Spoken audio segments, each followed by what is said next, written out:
hardly ever mentioned the war or our pilots. It's not done. Ours is not to reason why.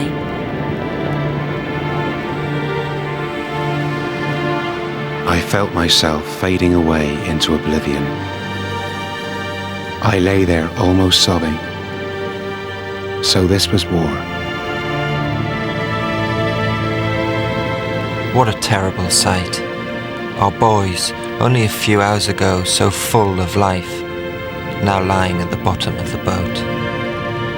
The whole circle of avenging nations will hurl themselves upon the foe, batter out the life of the cruelest tyranny which has ever sought to bar the progress of mankind.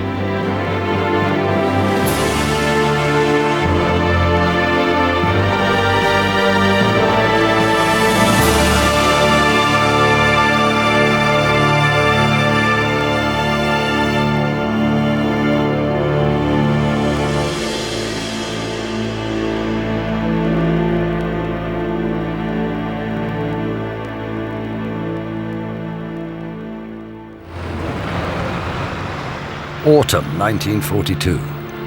Britain has been at war for 3 years. The country has become a fortress. This is London. Listeners here, throughout the Empire, and in the United States of America, will hear the Prime Minister, the Right Honorable Winston Churchill. We ask no favors of the enemy. No, we will mete out to the Germans the measure, and more than the measure, they have meted out to us.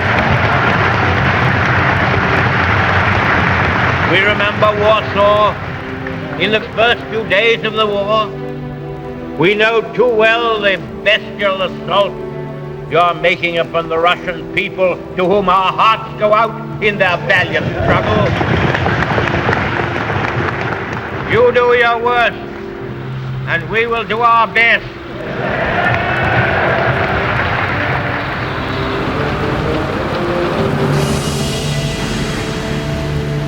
Halifax, Nova Scotia. Britain's survival depends on a lifeline across the North Atlantic.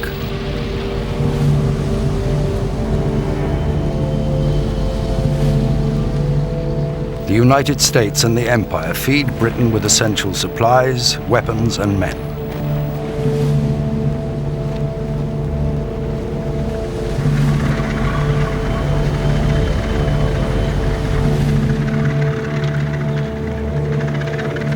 A major in the Canadian Army, Michael Dalton. We embarked in broad daylight in Halifax Harbour. There was an air of anticipation. These young men had strange new feelings coursing through their veins. We were escorted by HMS Revenge, a huge battleship, and by destroyers and cruisers to guard against submarines.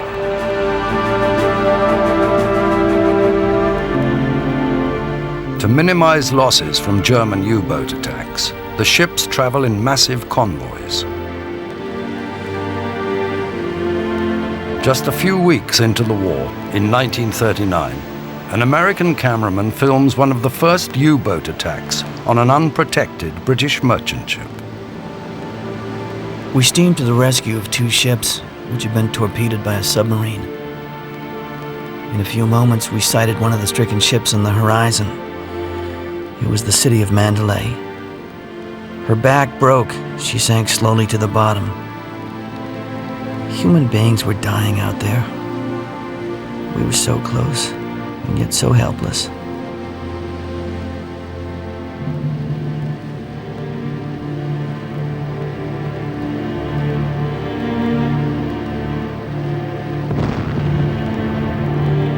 Night came before we reached the survivors in the water. Many were severely wounded. We worked desperately all night long to save some 300 lives. The sun rose the next morning just the same, to find our decks covered with the injured. Cared for by one of the women passengers was a tiny baby who had lost its mother. It was a bleak morning when a little group of mourners gathered to bury one of the wounded officers who had died in the night. The body was draped in the stars and stripes, as we had no British flag on board. A simple service was read over his body. Then we gave him back to the ocean, from which only a few short hours before we'd rescued him.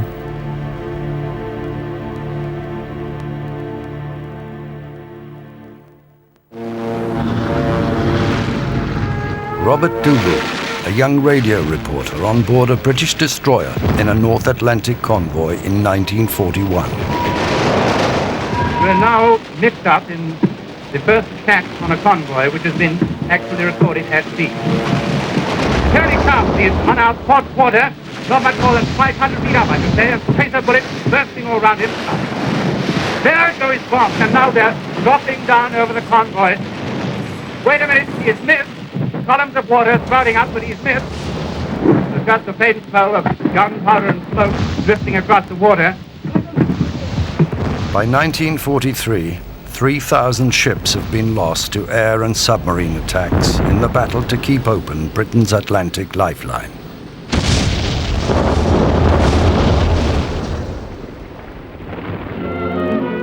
This is London calling.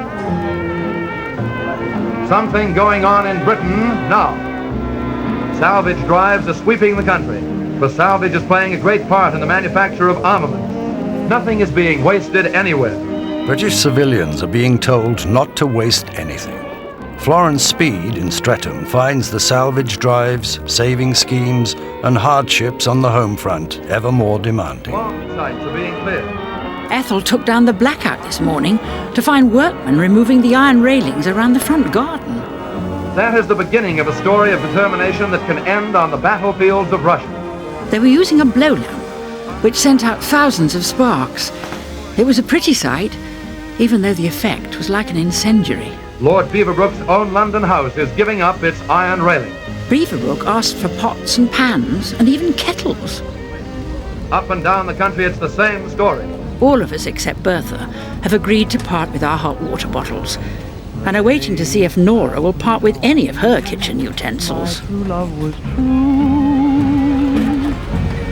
I, of course, replied something here. The pig and bone bins at the end of the road had overspilled this morning.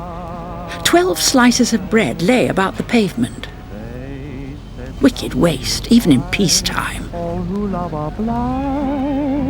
But while transport of food means the loss of many merchant seamen's lives, it's disgraceful.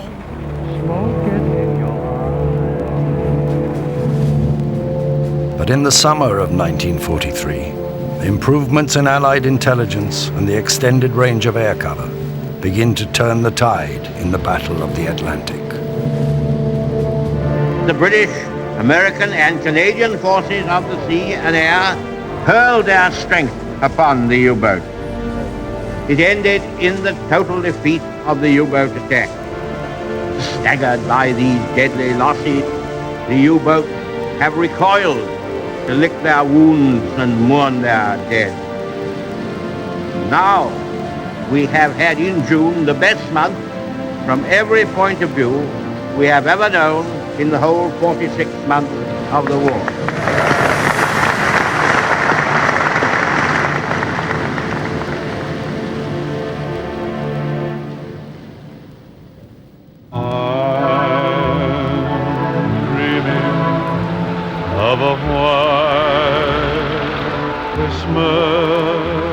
In the battle for the skies of Europe, the pressure on the supply of fighter pilots is so great that hundreds of Britain's trainee flyers have to travel to the United States to win their wings.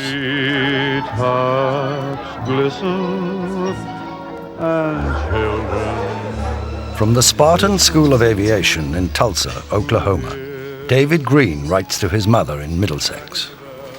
The people of Tulsa have given us a great time. Coca-Cola seems to be the national beverage. It's cold, with the texture of fizzy lemonade, dark in colour.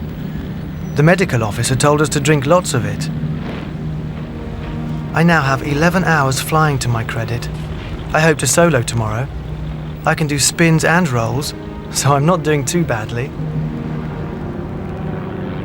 After getting his wings, David Green flies fighters in the Mediterranean throughout the rest of the war.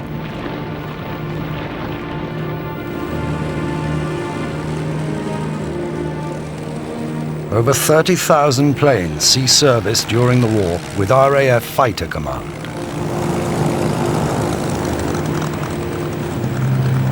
Neville Duke from Tunbridge wins a DSO, DFC and 2 bars, flying Spitfires in the Mediterranean.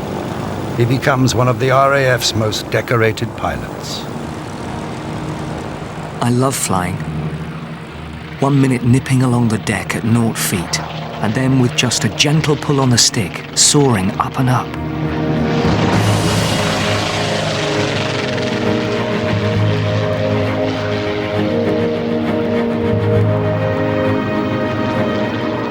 You feel the immense power at your fingertips, part of this fine machine built by a genius. The Spitfire is too beautiful to be a fighting machine.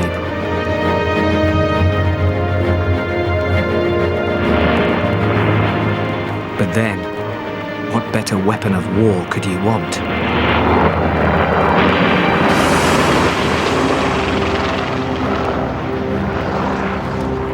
In the autumn of 1942, Air Vice Marshal Keith Park sends a message of congratulation to the Spitfire pilots on Malta, commending their role in the heroic defense of the island. Your magnificent fighting in the last 5 days is being watched not only by the RAF, but also by our Russian allies. Keep it up, and in a few days the German bombers will throw in the sponge. Replacement pilots and Spitfires are on their way. Good luck to you, and good shooting.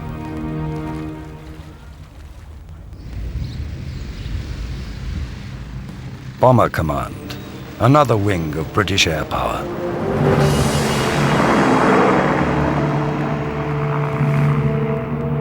The aerial bombardment of Germany by the United States Army Air Force by day and by the RAF at night becomes a vital part of Allied strategy. They inflict huge damage on German industry and cities, but at a cost to the bomber crews. In a control room of Bomber Command, a WAF shares her private thoughts with the Mass Observation Survey. I hardly ever mention the war or our pilots. It's not done. It's not that we're indifferent. We realise what a minute cog we are in the machinery and how little good it would do to worry. Ours is not to reason why. February 15th, 1944. Ralph Clayton from Cornwall, a 22-year-old navigator in a Lancaster bomber, writes a hurried note to his parents on the eve of a mission to bomb Berlin, the last of his current tour of duty. I'll be coming home very soon. I expect to arrive at Red Ruth on the evening of the 18th. I'm delighted my DFC has come through so quickly. I hope you're all in good spirits. Love always, Ralph.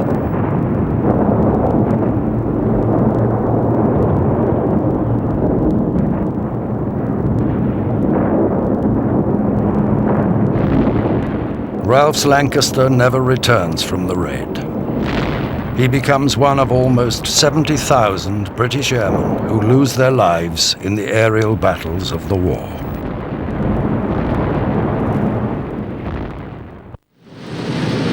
July 1943. From bases in North Africa, a massive American and British fleet is preparing to strike at Italy, what Churchill calls Hitler's soft underbelly. Nearly 500,000 men, 4,000 aircraft, 3,000 warships. The invasion of Sicily.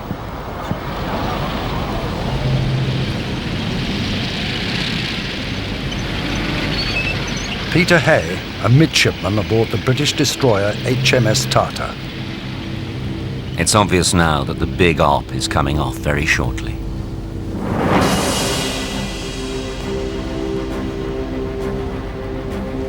Officers are in their cabins working away frantically, with notices on the doors saying knock and wait, so as to give time to hide the secret papers. The captain told us that this operation was the biggest ever undertaken, far bigger than Gallipoli.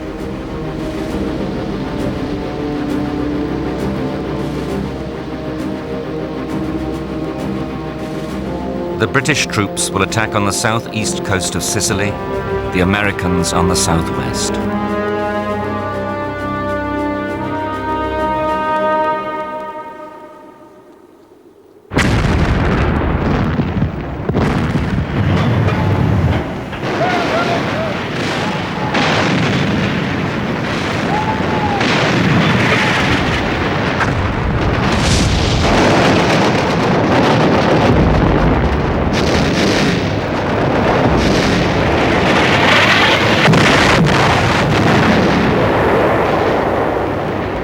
About to land with the Royal Navy Commandos, able seaman Ken Oakley.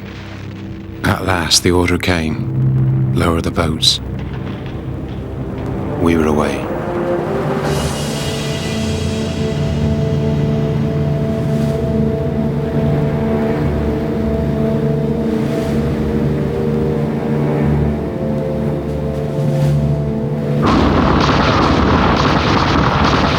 With fire from enemy machine guns passing over them, tat-tat-tat, our brain guns began to speak. Then crunch, down door, and we were there. A sapper began to cry, plead, and cling to the floorboards, swearing he couldn't move. We left him. His nerve was gone. The shrill whine of bullets speeded us on. Then it came. A terrific explosion. I felt myself fading away into oblivion.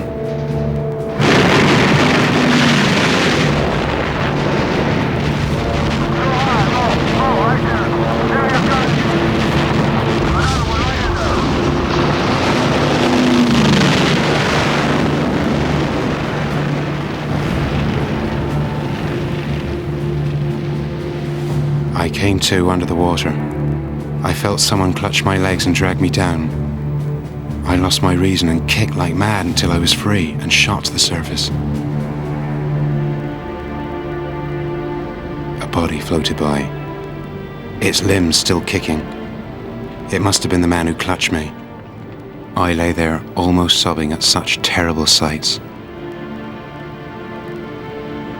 So this was war.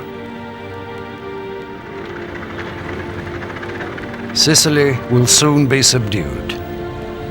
Within a fortnight, Benito Mussolini will fall from power. Soon after that, Italy will seek surrender, leaving the German army to fight alone. Here's an important piece of news which has just come in. Rome Radio has announced that the King of Italy has accepted Mussolini's resignation. The Allies finally breached the walls of Hitler's European empire.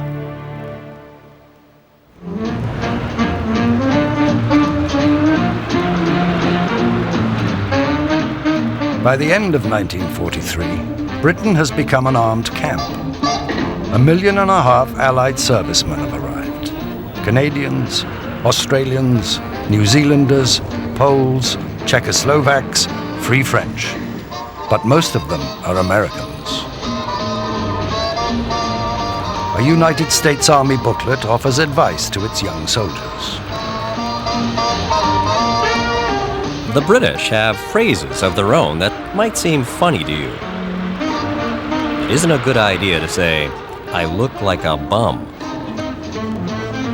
For the British, that means you look like your own backside. Just a tip if you're trying to shine in polite society. You'll be interested in getting to know your opposite number, the Tommy you've heard and read about. 2 actions will slow up the friendship: swiping his girl and not appreciating what his army's been up against. Yes, and rubbing it in that you're better paid than he is.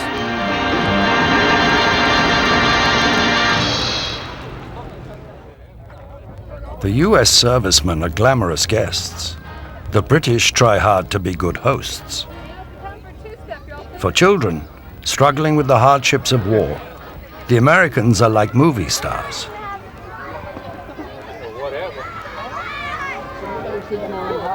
Marjorie Deneen is an evacuated mother in South Wales.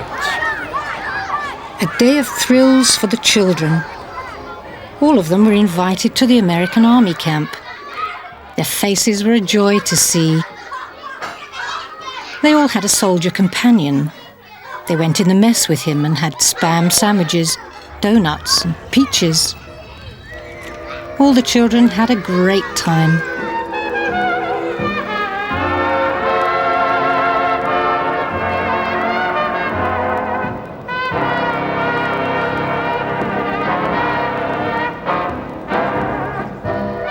The Americans add spice to wartime Britain. Dawn Yardy, a civil defence volunteer in Weymouth. Went to Bellevue last night.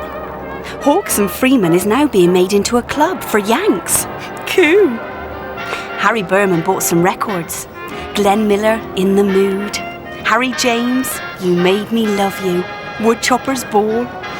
We did a good conga and jitterbug. Oh, mama, snake hips.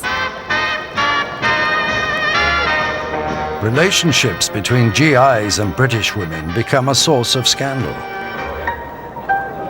Somebody else has taken my place. Maureen Bolster, a Wren courier, writes to her fiancé Eric Wells in the RAF in the Middle East. They're saying that English women are the most immoral in the world. Nice, isn't it? Opposite me sat an American army officer and a pretty, well-dressed girl. They were hand in hand, talking about the hotel they'd been staying in. Then she made a neat little joke about her husband being abroad and what the eye didn't see. I felt rather sick. Little you care for vows that you made. A London office worker, Vivian Hall. Unfortunately, the only ones who show any friendliness are our most crude specimens of womanhood, doing anything they want them to do and fleecing them in payment. Here speaks the crusty old maid, I suppose, but I hate to have the British judged by these little bitches.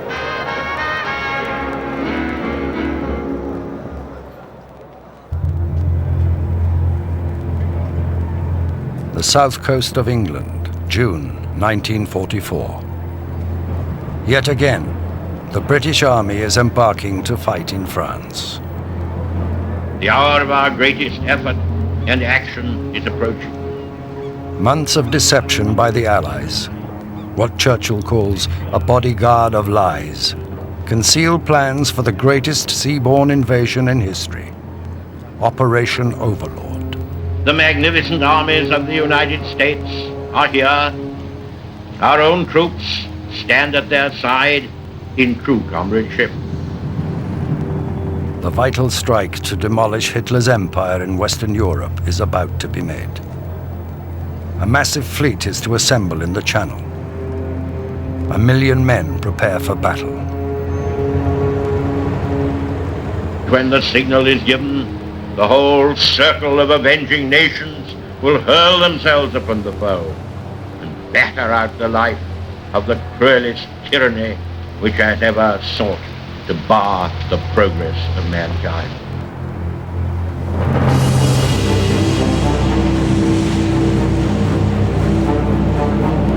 Helping transport the Canadians to Normandy, British seaman Fred Wright. Off steams the Armada. 3 long columns of ships stretching from skyline to skyline. What a wonderful sight. We have aboard our steamship a great body of men, Canadians, all in grand spirits, for they all know what they're going to France for. I could do with a pint. Hugh Bone from Upminster, Essex, a 25-year-old lieutenant in the 2nd Battalion East Yorks Regiment. Most of us took communion. The ship's padre had a few words to say to us. We listened to the naval orders over the loud hailer. There are 5 code-named assault beaches. Utah and Omaha to be attacked by United States troops. Gold, Juno and Sword by the British and Canadians.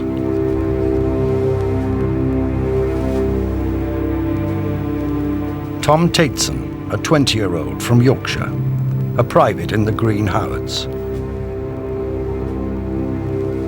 No one slept much that night.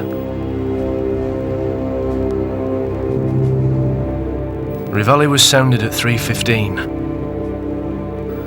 I remember thinking that I ought to be frightened.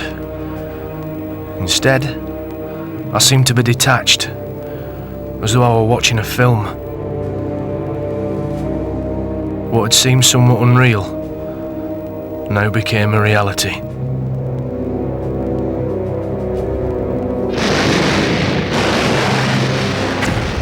"5:30 a.m., 6th of June, 1944.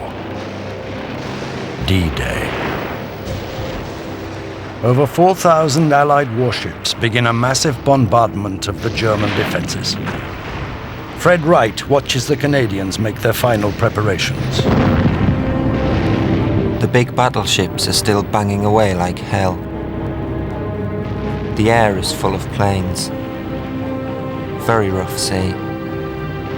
I feel right sorry for them. Poor lads.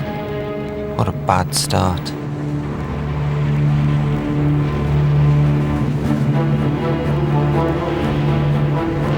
Hugh Bone is on his way to Sword Beach with the East Yorks.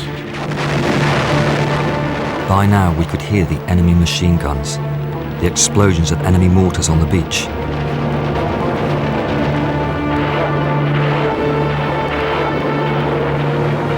We clutched our weapons.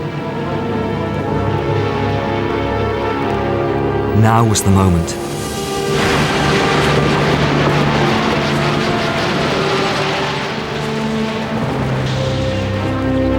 Stuff was falling pretty close to us. People were hit. Some were dead, others struggling to crawl out of the water. We couldn't help them. Our job was to push on. There were some horrible sights. Men calling out for help. I wanted to pull a body out of the waves, but he looked to be dead. I had no time or duty there.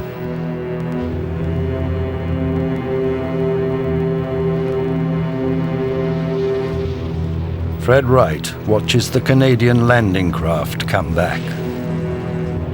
I can see our boats returning. Now we'll get some news.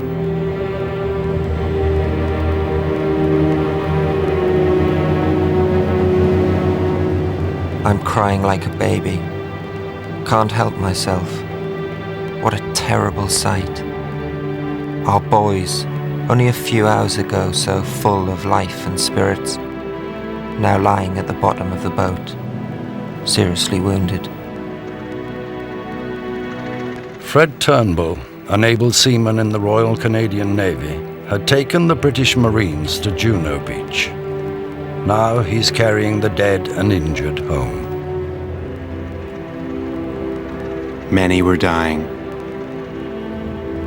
One Marine commando, who this time last night was telling me of his wife and kid, was lying on the deck, covered in blood-soaked blankets. He had no face.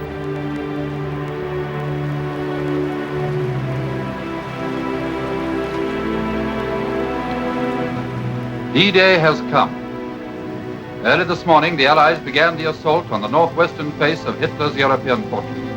Back home, Florence Speed and Gwyneth Thomas listen as the dramatic story unfolds. Under the command of General Eisenhower, Allied naval forces supported... One's stomach turned over hearing the news. A taximan told the baker's wife that in the West End, 5,000 people had queued up for newspapers and had to be dispersed by the police.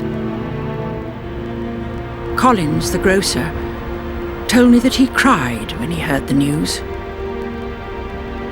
This is Richard Dimbleby. The British, Canadian and American troops who landed on the coast of France are already several miles inland, on a front sufficiently broad to be more than a bridgehead. Our hearts feel lighter. News is coming through that all goes well in France. They've secured the beachheads. I can hear the birds singing. 2,500 Allied troops are killed on D-Day. Far fewer than predicted. Most of the dead are Americans, killed by murderous fire on Omaha Beach. By the end of the first day, 150,000 men are ashore.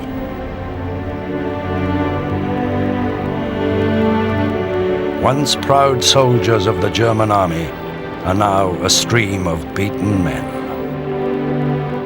June 13th. Churchill was over in France yesterday. It was reported that he wanted to go with the troops on D-Day and had literally to be held back. May he live to be 100. We've turned the most vital corner of the war. Ahead lies peace. Now it really is the beginning of the end.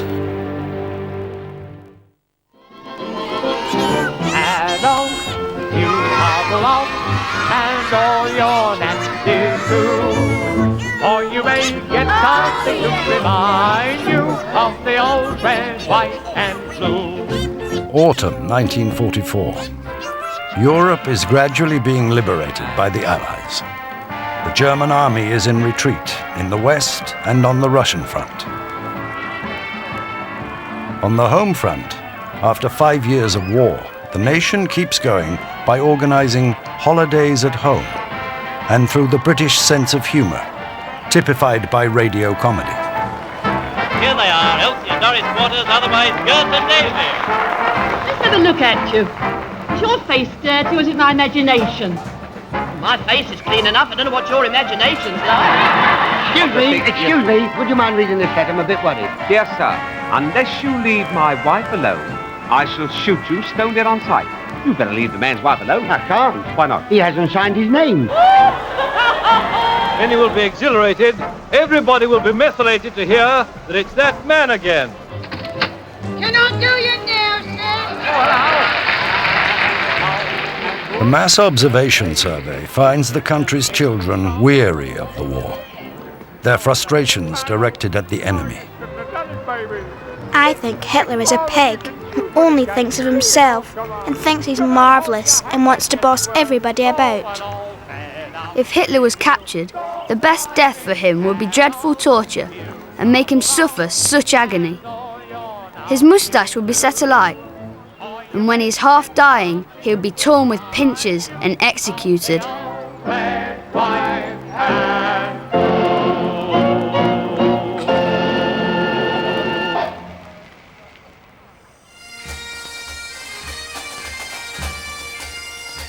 St. Patrick's Day, 1944. The band of the 8th Belfast Regiment, Royal Artillery, celebrate in Burma. 19 hours, Greenwich Mean Time. This is London calling. Here is a broadcast of world news. British troops advancing into Burma from the west have cleared another 5 miles of the road to Tidib. Peter Gadsden, a company commander, 4th Battalion, 14th Punjab Regiment. Dear Mum and Dad, you remember about this time last year it suddenly rained? Well, it's gone and done it again. We got soaked, lost the road, and finally arrived at our destination at 10:30 a.m. the next morning, having been marching since 1:45.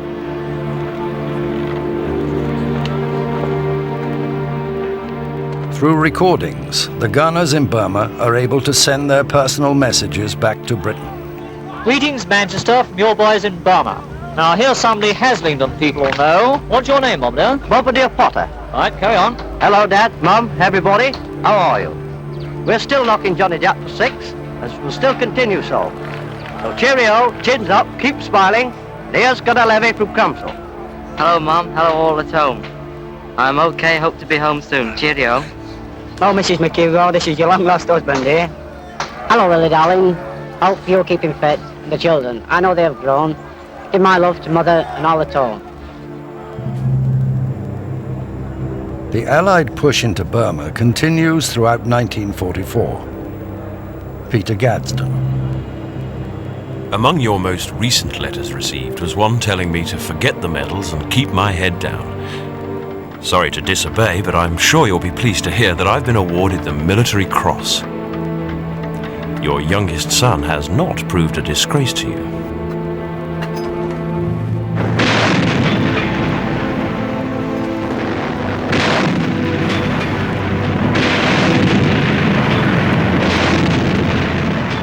We're still moving up, but can now hear the Jap getting a pasting from our guns. One or two incidents show what amazing creatures these Japs are. They just fight to the last.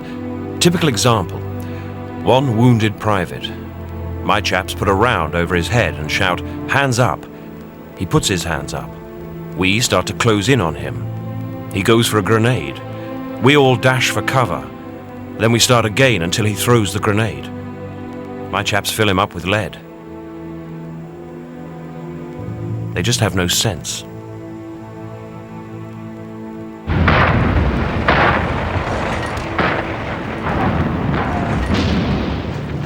More and more Japanese-occupied territory is liberated by the Allies.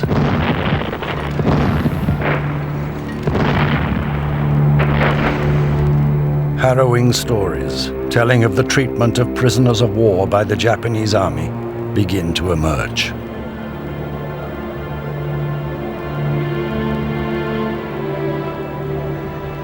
Lord Louis Mountbatten, Supreme Commander, Allied Forces, Southeast Asia. We produced the first unwounded Japanese prisoner I have yet seen. I asked him what sort of treatment he expected to receive from British hands, and he had the nerve to reply, "Good treatment, the same as your prisoners receive from the Japanese." When I think of what they've been doing to our prisoners, it makes me sick. The other day, they captured a mule train of the West Yorks. 23 of the wretched men were caught. They were tied up by their hands to trees and flogged until they were insensible. They waited until they recovered consciousness, and then a Japanese officer went round and killed all except one with a bayonet. The one who didn't die and eventually recovered had 21 bayonet wounds in him. This is only a sample of the many atrocity stories I'm beginning to collect. One day, I hope to catch some of the Japanese responsible and put them on trial.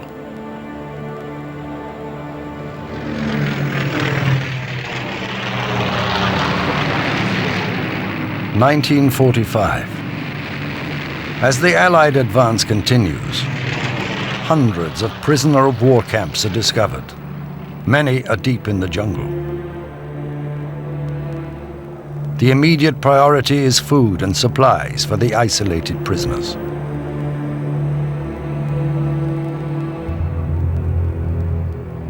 This camp in southern Thailand holds British and Australian prisoners.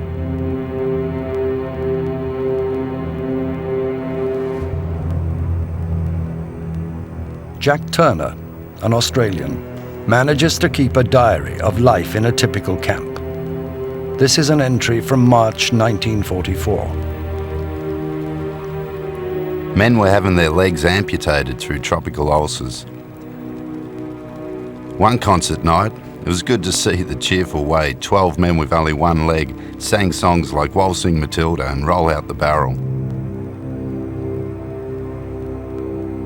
Many ulcers became fly-blown. In bad cases, the maggots were left in the ulcers for several days as they ate away the bad part of the flesh.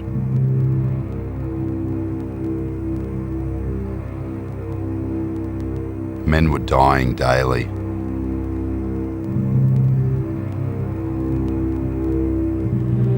One man was buried in his blanket.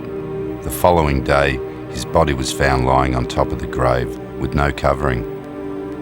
The local native who'd seen him buried had dug him up to steal his blanket. Many of the camps liberate themselves. A brief diary note written on banana paper by an anonymous British prisoner in Thailand, 1945.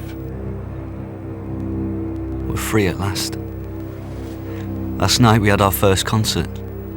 The camp RSM announced it from the stage. It was a scene I shall never forget. National anthem was sung and cheering. Terrific. They even put the Union Jack on the lookout post at 10 p.m. We're in control. Can't write much more. Had 3.5 years of hell. As the Japanese retreat, they use prison ships to transfer many POWs to Japan for use as forced labor. Stanley Costello from Pontefract in Yorkshire had been captured at the fall of Singapore in 1942. We left, bound for Japan, but they hadn't reckoned with the Yanks. In the morning, we felt 2 torpedoes go through our boat. After the nips had left in the lifeboats, we got ourselves a raft. We sailed around all day watching the nips pick up their own men. We watched them disappear over the horizon and settled down the best we could to wait and hope.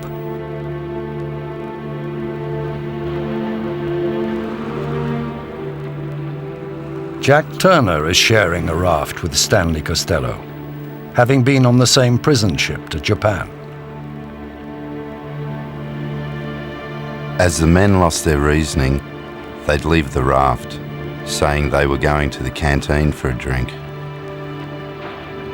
We pulled them back time and again, but as we became weaker, we could do nothing for them. It was a painless death for the majority of the poor buggers. We were just about exhausted, as thirsty as the devil. After 4 days, we sighted the Yank sub, Pampanito. The log of the skipper of the United States submarine, Pampanito, Lieutenant Commander Paul Summers. The men were covered with oil and filth. All of them were exhausted after 4 days on the raft and 3 years of imprisonment. Many had lashed themselves to their makeshift rafts. All were very thin. A pitiful sight. None of us will ever forget.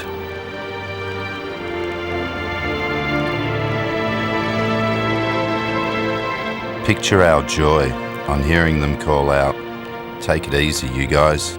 We'll soon have you aboard." We were taken on board about an hour before dark. I can't find words to thank them for saving us from sure death. I wish them all the luck in the world. May they put the nips where they belong. 1,318 men had been aboard the Japanese prison ship Rakuyu Maru. Only 295 survive. The Pampanito rescues 73.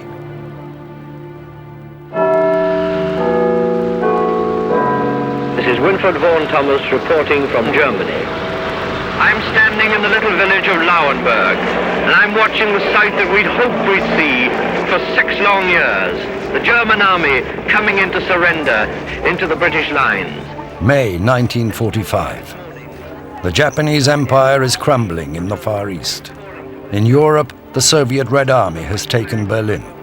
Hitler has committed suicide. We're standing in the streets looking dumbfounded at this wreckage of the Wehrmacht that's going past us. For almost 6 years, the British people, their armed forces and their allies have held firm.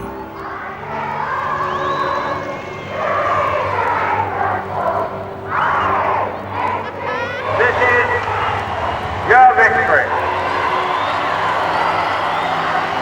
Victory of the cause of freedom.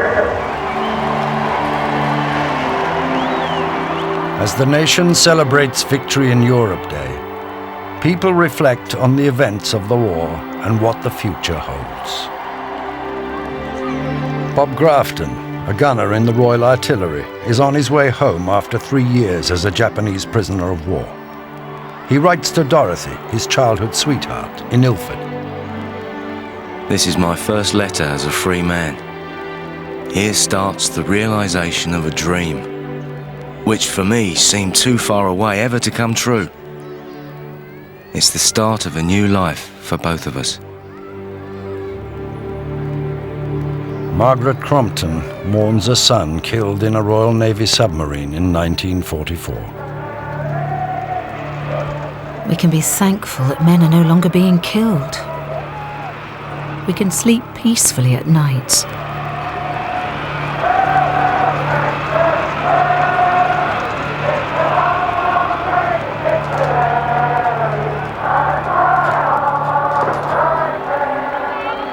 Civilians are worn out and exhausted. How we long for better things. How altered women's lives are in wartime. The WAFs, RENs, ATS, munitions factories. One wonders what will happen now that the war is over. Will we have a repetition of the aftermath of 1918? General disillusionment?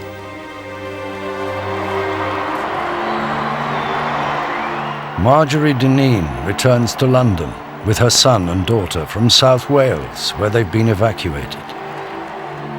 We look forward with a smile and a grateful heart to the building of a new world, fit at last for our children. And so my diary ends. Despite the regard the British people have for Churchill as their war leader, the demand for political change is overwhelming. Winston Churchill and the Conservative Party lose the general election in July 1945. The Labour Party wins by a landslide. When it is suggested to Churchill that the British people have been ungrateful, he gives a short, simple answer. Oh no, I wouldn't call it that. They've had a very hard time. Advance, Britannia! Long live the cause of freedom!